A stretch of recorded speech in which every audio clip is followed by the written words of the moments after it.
The Tale of Peter Rabbit by Beatrix Potter. Once upon a time, there were 4 little rabbits, and their names were Flopsy, Mopsy, Cottontail, and Peter.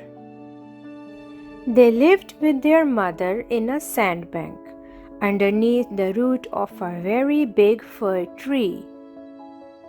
"Now, my dears," said old Mrs. Rabbit one morning, "you may go into the fields or down the lane, but don't go into Mr. McGregor's garden. Your father had an accident there. He was put in a pie by Mrs. McGregor. Now run along and don't get into mischief. I'm going out." Then old Mrs. Rabbit took a basket and her umbrella and went through the wood to the baker's. She bought a loaf of brown bread and 5 currant buns. Flopsy, Mopsy, and Cottontail, who were good little bunnies, went down the lane to gather blackberries. But Peter, who was very naughty, ran straight away to Mr. McGregor's garden and squeezed under the gate. First he ate some lettuces and some French beans, and then he ate some radishes. And then, feeling rather sick, he went to look for some parsley. But round the end of a cucumber frame, whom should he meet but Mr. McGregor? Mr. McGregor was on his hands and knees, planting out young cabbages, but he jumped up and ran after Peter, waving a rake and calling out, "Stop, thief!" Peter was most dreadfully frightened. He rushed all over the garden, for he had forgotten the way back to the gate. He lost one of his shoes among the cabbages and the other shoe amongst the potatoes. After losing them, he ran on 4 legs and went faster, so that I think he might have got away altogether if he had not unfortunately run into a gooseberry net and got caught by the large buttons on his jacket. It was a blue jacket with brass buttons, quite new. Peter gave himself up for lost and shed big tears, but his sobs were overheard by some friendly sparrows, who flew to him in great excitement and implored him to exert himself. Mr. McGregor came up with a sieve, which he intended to pop upon the top of Peter, but Peter wriggled out just in time, leaving his jacket behind him, and rushed into the tool shed and jumped into a can. It would have been a beautiful thing to hide in if it had not had so much water in it. Mr. McGregor was quite sure that Peter was somewhere in the tool shed, perhaps hidden underneath a flower pot. He began to turn them over carefully, looking under each. Presently, Peter sneezed, "Achoo!"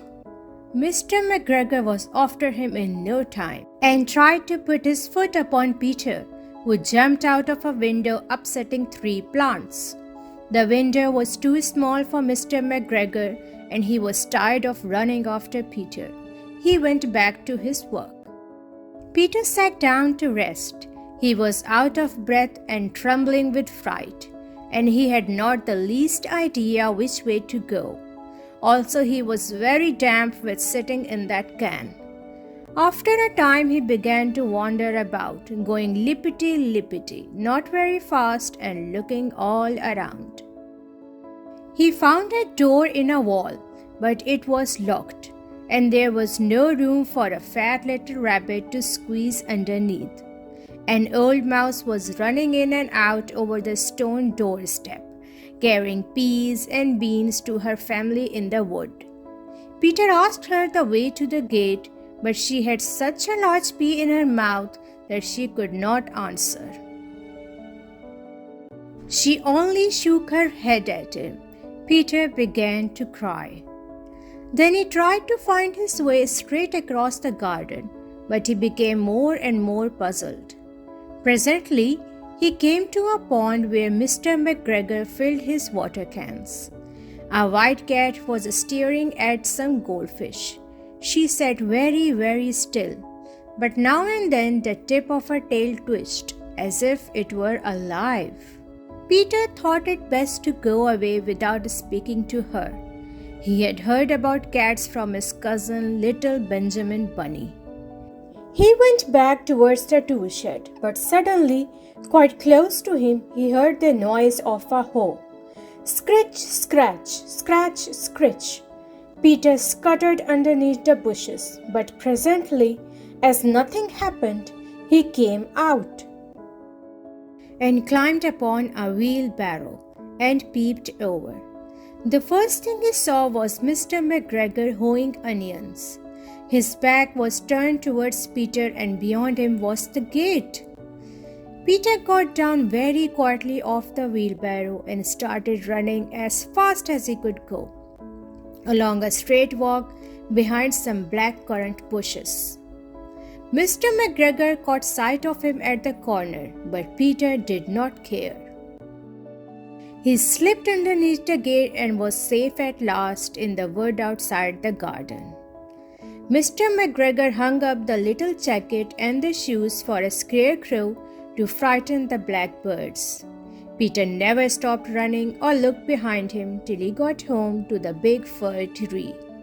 He was so tired that he flopped down upon the nice soft sand on the floor of the rabbit hole and shut his eyes. His mother was busy cooking. She wondered what he had done with his clothes.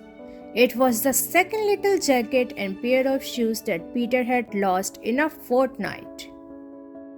I am sorry to say that Peter was not very well during the evening. His mother put him to bed and made some chamomile tea, and she gave a dose of it to Peter. 1 tablespoonful to be taken at bedtime.